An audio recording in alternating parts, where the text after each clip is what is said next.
सुहाग की सेज पर बैठी हुई रिया आंखों में कई सुनहरे सपने संजोए हुए अपने पति विपिन का बेसब्री से इंतजार कर रही थी।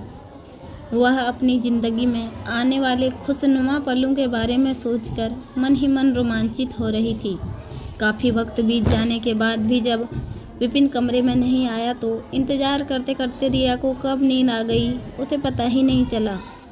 सुबह जब उसकी आंख खुली तो उसने टाइम देखा। सुबह के 8 बज चुके थे और विपिन भी कमरे में नहीं था। विपिन को कमरे में ना पाकर रिया के मन में तरह तरह के ख्याल आ रहे थे।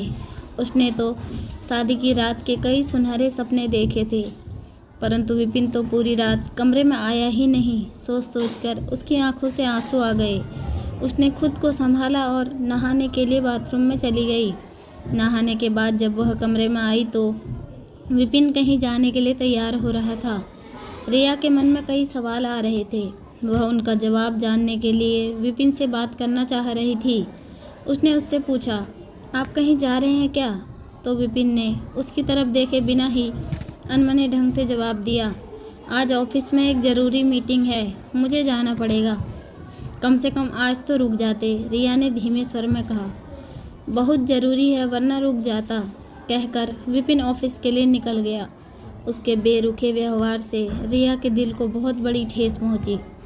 वह तो उससे कई सारी उम्मीदें लेकर ससुराल आई थी, परंतु अपनी नई नवेली दुल्हन के साथ विपिन का ऐसा रवैया, यह बात रिया को कुछ अजीब सी लगी।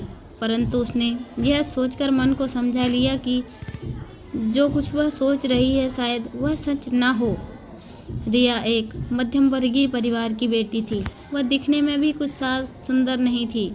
साधारण सी शक्ल सूरत वाली रिया बहुत ही समझदार व सभी कामों में निपुण थी, परंतु दिखावे की इस दुनिया में मन की सुंदरता व कार्यकुशलता का महत्व कोई नहीं समझता। लोग तो बाहरी आडंबरों से प्रभावित होते हैं, जिस वजह से रिया की शादी में कई रुकावटें आ रही थी। जब भी उसके लिए कोई रिश्ता आता तो लड़के वाले उसकी शक्ल सूरत देखकर रिश्ते के लिए मना कर देते थे, जिस वजह से रिया और उसके माता पिता हताश हो चुके थे। ऐसे में एक दिन विपिन की मां रिया के पड़ोस में अपने किसी रिश्तेदार के यहाँ आई थी। उसने रिया के व्यवहार और कार्यकुशलता को देखकर उसे अपने बेटे के लिए पसंद कर लिया। विपिन एक सुंदर कदकाठी का आकर्षक युवक था। विपिन को देखकर रिया व उसके माता पिता बहुत प्रसन्न हुए और जल्दी ही दोनों की शादी भी हो गई। इसी जल्दीबाजी के चलते रिया और विपिन एक दूसरे के बारे में कुछ भी नहीं जान पाए। रिया ने तो विपिन को देखते ही पसंद कर लिया था। जब विपिन के घर वालों की तरफ से भी रिश्ते के लिए हाँ हो गई तो रिया को भी लगा कि शायद विपिन भी उसे पसंद करता है, इसलिए उसने विपिन से यह पूछना भी ज़रूरी नहीं समझा कि वह उसे पसंद भी करता है या नहीं। परंतु आज विपिन का ऐसा बर्ताव देखकर उसे एहसास हो रहा था कि शायद उसने जल्दीबाजी में शादी करके कोई गलती कर ली थी।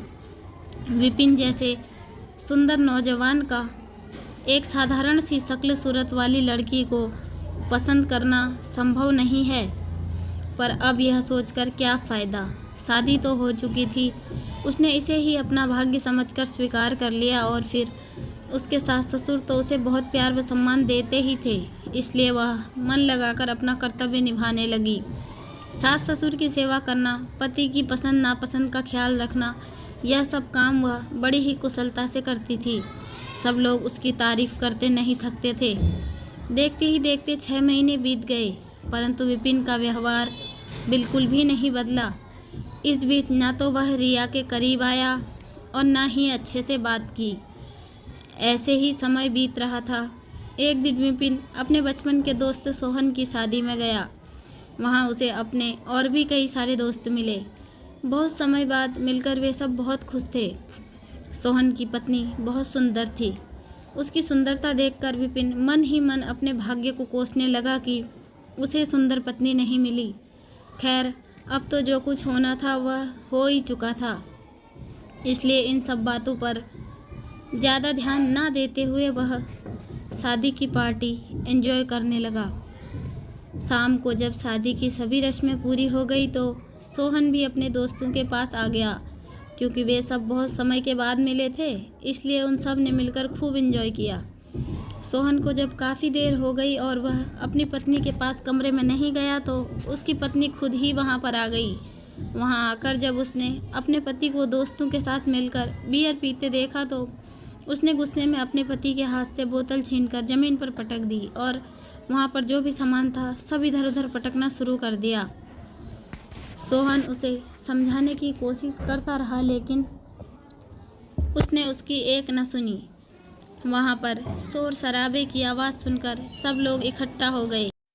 बड़ी मुश्किल से समझा बुझाकर सोहन ने अपनी पत्नी को शांत किया और फिर उसे लेकर कमरे में चला गया। यह सब नज़ारा देखकर विपिन की तो आंखें खुली की खुली रह गई। उसे समझ में नहीं आ रहा था कि अभी तक वह जिस सोहन की किस्मत से उसे जलन हो रही थी कि उसे इतनी सुंदर पत्नी मिली है, एक पल में ही उसकी पत्नी ने इतने लोगों के सामने उसकी बेइज्जती करवा दी। विपिन को याद आने लगी अपनी शादी की पहली रात, जब वह पूरी रात कमरे से बाहर अपने दोस्तों के साथ पार्टी करता रहा। उसने तो रिया के पास जाकर यह भी पूछने की ज़रूरत नहीं समझी थी कि उसे किसी चीज़ की ज़रूरत तो नहीं है। क्या बीती होगी रिया पर उस वक्त, और ऊपर से मेरा रूखा व्यवहार कैसे बर्दाश्त कर सकती है वह बिना किसी शिकायत के। अब उसे अपनी गलती का एहसास होने लगा कि ज़िंदगी को खुशहाल बनाने के लिए बाहरी सुंदरता की नहीं, मन की सुंदरता की आवश्यकता होती है, जो कि रिया के अंदर कूट कूट कर भरी थी।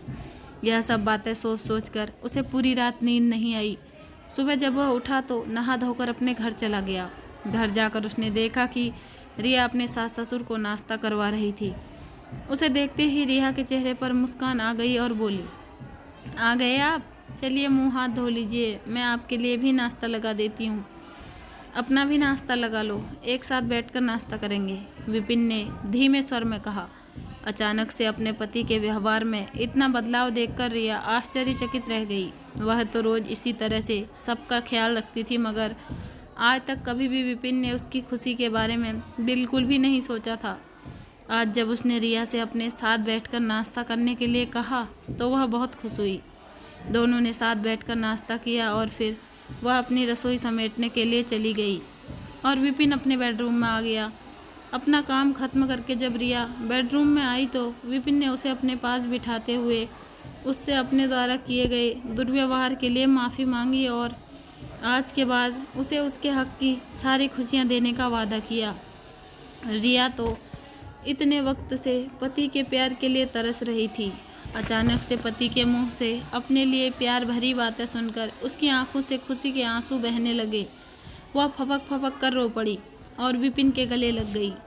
रिया की खुशी देखकर विपिन को भी बहुत खुशी हुई और साथ ही अफसोस भी हुआ कि उसने इतनी प्यारी पत्नी को सिर्फ इसलिए आज तक उसका हक नहीं दिया कि वह दिखने में ज़्यादा सुंदर नहीं थी, जबकि उसी की वजह से वह अपने घर की जिम्मेदारियों से फ्री हो पाया था, क्योंकि सारे घर की देखभाल वह बिना किसी शिकायत के इस प्रकार करती थी जैसे कि वह इस घर की बहू नहीं बल्कि बेटी हो। विपिन उसे अपनी बाहों में समेटे हुए अपने किए की माफ़ी मांग रहा था।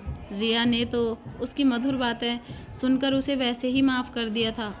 आज रिया का बचपन से देखा हुआ वह सुनहरा सपना पूरा होने जा रहा था। आज बहुत खुशी से फूली नहीं समा रही थी। जब उसके सास ससुर को अपने बेटे बहू के रिश्ते में सुधार दिखा तो वे दोनों भी बहुत खुश हुए कि आखिरकार उनके बेटे ने अपनी पत्नी के मन की अहमियत को समझते हुए उसे अपना लिया था। दोस्तों, आपको कहानी कैसी लगी? कहानी अच्छी लगे तो वीडियो को लाइक करें, कमेंट करें और चैनल को सब्सक्राइब करें। धन्यवाद।